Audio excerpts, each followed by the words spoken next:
The Holy Quran has recently been accused of inciting hatred, violence, and terrorism. These attacks hinge on taking verses out of context, omitting parts of verses or sentences, and falsifying translations. One such attack is the movie Fitna by Geert Wilders, which cites 5 verses from the Quran. In part 1 of this presentation, we will examine these 5 verses in detail. The first deception of fitna is that Surah 8 verse 60 says to commit terrorist acts on civilians. وَأَعِدُّوا لَهُم مَّا اسْتَطَعْتُم مِّن قُوَّةٍ وَمِن رِّبَاطِ الْخَيْلِ تُرْهِبُونَ بِهِ عَدُوَّ اللَّهِ وَعَدُوَّكُمْ وَآخَرِينَ مِن دُونِهِمْ. Not only is this translation false, Fitna then fabricates a false context by showing terrorist acts on civilians that directly contradict the meaning of the verse. Let's examine this false translation.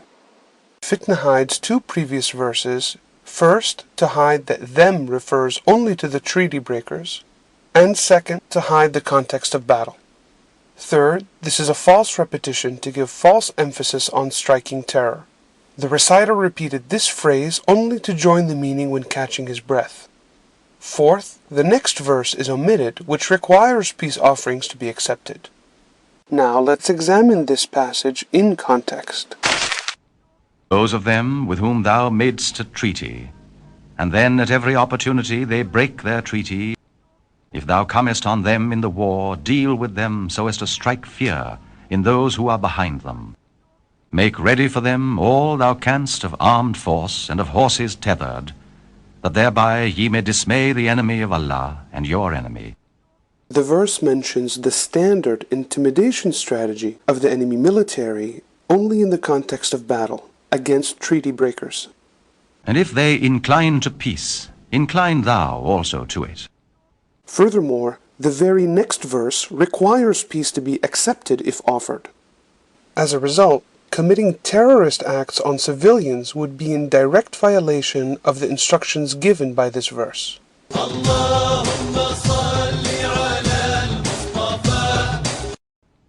The second deception of fitna is that Surah 4 verse 56 says to make disbelievers suffer in this life.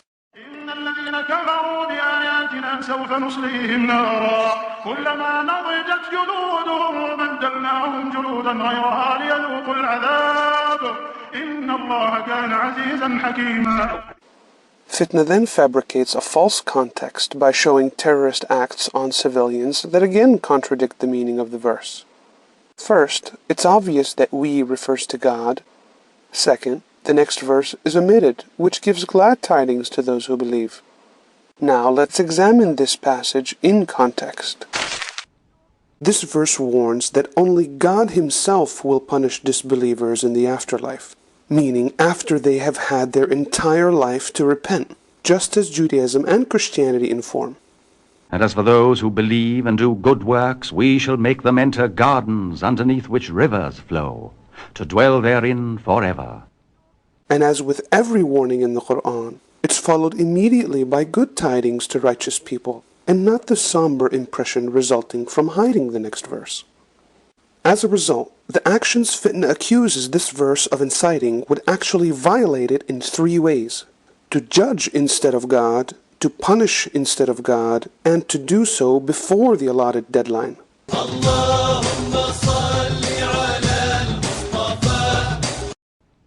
The third deception of fitna is that Surah 47 verse 4 says to kill non-Muslim civilians and prisoners. فإذا لقيتم الذين كفروا فضرب الرقاب حتى إذا أثخنتموهم فشدوا الوثاق. Both this false translation and the false context fitna then fabricates by showing a civilian and prisoner that were killed again directly contradict the meaning of the verse. Let's examine this false translation. This is an incomplete sentence with the rest of the verse omitted. First, to hide the command of releasing prisoners, and second, to hide the context of battle. And third, which is why the translation is wrong and should read, when you meet in battle or in fight, according to Yusuf Ali and Pickthall. Fourth, there's no Quranic term for the mistranslation caused a bloodbath. Athqantum is translated routed or subdued, according to Yusuf Ali and Pickthall. Now let's examine this passage in context. Now, when ye meet in battle those who disbelieve, then it is smiting of the necks until, when ye have routed them, then making fast of bounds. And afterward either grace or ransom, till the war lay down its burdens. That is the ordinance. Smite at their necks is the equivalent of shoot to kill, standard in all rules of engagement. This verse permits killing of only enemy combatants only during battle. Furthermore, the omitted part of the verse requires the release of prisoners mercifully or for reparation. As a result, killing civilians and prisoners is actually in direct violation of this verse.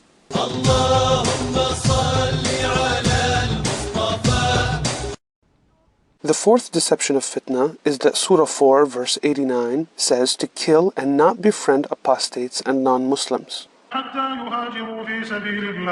فإن تولوا فخذوهم وقتلوهم حيث وجدتموهم ولا تتخذوا منهم وليا ولا نصيرا. Again, both this false translation and the false context fitna fabricates by showing violence to apostates and someone desecrating a church directly contradict the meaning of the verse. Let's examine this false translation. First, fitna hides the previous verse to hide that they refers only to the hypocrites committing treason. Second, this is an incomplete sentence with the next verse omitted to hide the exception of people offering peace. Now let's examine this passage in context. What aileth you that ye are become two parties regarding the hypocrites? So choose not friends from them, till they forsake their homes in the way of Allah. If they turn back to enmity, then take them and kill them wherever ye find them, and choose no friend nor helper from among them. This verse pertains only to hypocrites pretending to be Muslims and deserting the army again before a battle, like any traitor, and has nothing to do with either non-Muslims or apostates. Except those who seek refuge with a people between whom and you there is covenant. So if they hold aloof from you, and wage not war against you, and offer you peace, Allah alloweth you no way against them. And the omitted part of the sentence is the exception for people offering peace, or those joining people protected by a treaty. As a result, not only is this verse innocent of inciting hatred and violence to non-Muslims, again, such actions would actually be in violation of this same verse.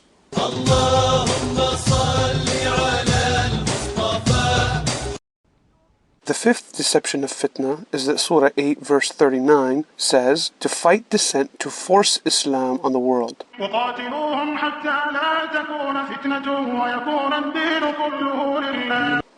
Both this false translation and the false context fitna then fabricates by showing inflammatory speeches again directly contradict the meaning of the verse. Let's examine this false translation. Fitna hides the previous verse, first to hide that them refers only to the persecutors, and second to hide that they are forgiven if they cease persecution. Third, this explains why the correct translation of the word fitna in this context, according to Yusuf Ali and Pickthall, is persecution or oppression, not just any disagreement or dissent. Fourth, this phrase is translated incorrectly, and this is because the rest of the verse is omitted, as we will see. Now let's examine this passage in context.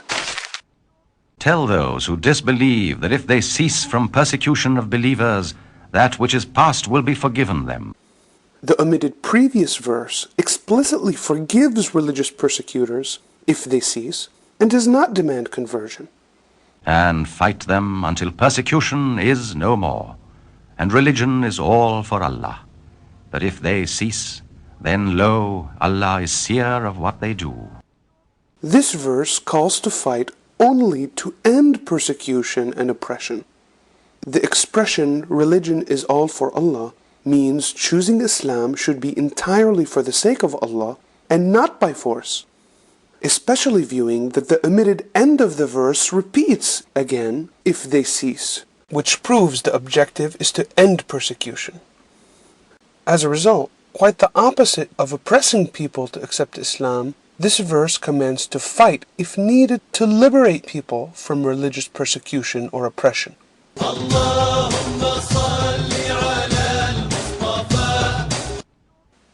In conclusion, not only are these 5 verses innocent of inciting the accused acts of violence, such acts are in direct violation of those very same verses. Any person violating the Quran cannot be used to condemn Islam. Geert Wilders has thus proven that attacking any verse of the Quran requires systematically providing false translations, falsifying context, and committing grave and unfaithful omissions. This puts into serious question the morality, integrity, or intelligence of anyone claiming the Quran incites hatred, violence, or terrorism. Part 2 will continue the analysis of the movie Fitna.